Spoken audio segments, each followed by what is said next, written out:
Magic of Love, Chapter 3, by Mysterious Stranger.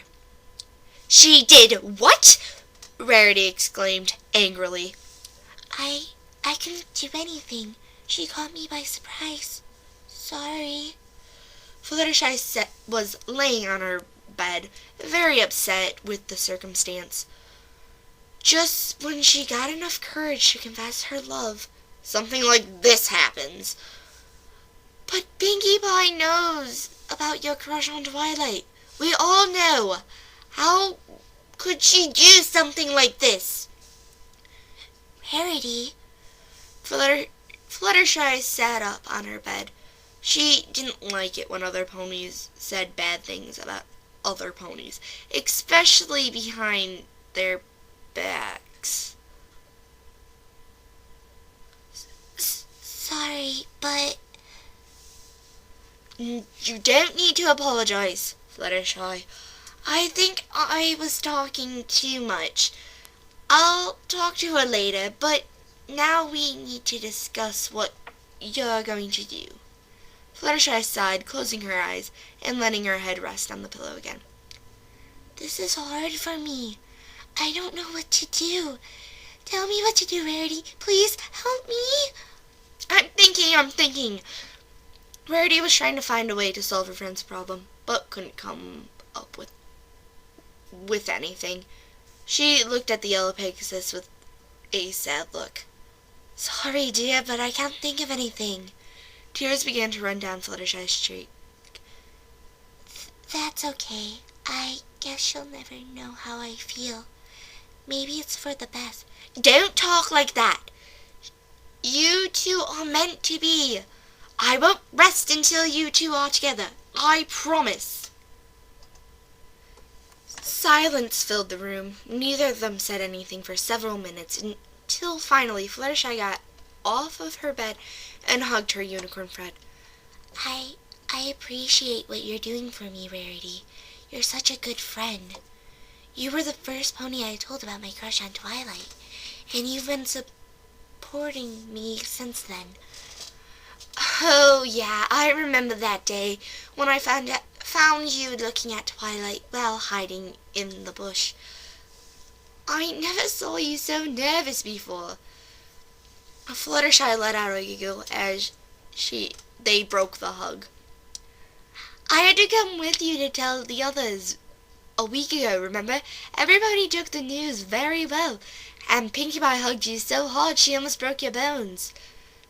The timid pony just kept smiling and blushing. She was grateful for having friends that supported her. They all tried to help in their own ways, encouraging her to confess and even leaving them alone. But even so, she couldn't do it. She didn't want to ruin their friendship. Rarity was right, though. She had to do it, or she would regret it when she was older. She had to tell Twilight, and the sooner the better. She knew now was the opportunity. She couldn't turn back, not knowing that Rarity had all of her support. That Rarity had given all of her support. "Fluttershy?" "Huh?" She realized how long she's been thinking. Her friend's expression showed worry. And she knew why. They didn't have a plan, but a knock on the door prevented them from thinking of one. They trotted downstairs toward the entrance. Rarity stood behind Fluttershy as she opened the door. They were both surprised when they saw who the visitor was. "Twilight," the timid pony said. "Hello there, Fluttershy and Rarity. I was wondering if we could finish that walk we were on yesterday before Pinkie Pie interrupted us." The ponies inside the house couldn't believe their luck. There was no way she was going to ruin this opportunity. Oh, sure, Twilight. Just let me get ready. Great. Rarity, do you want to come along? Rarity hurriedly thought of an excuse.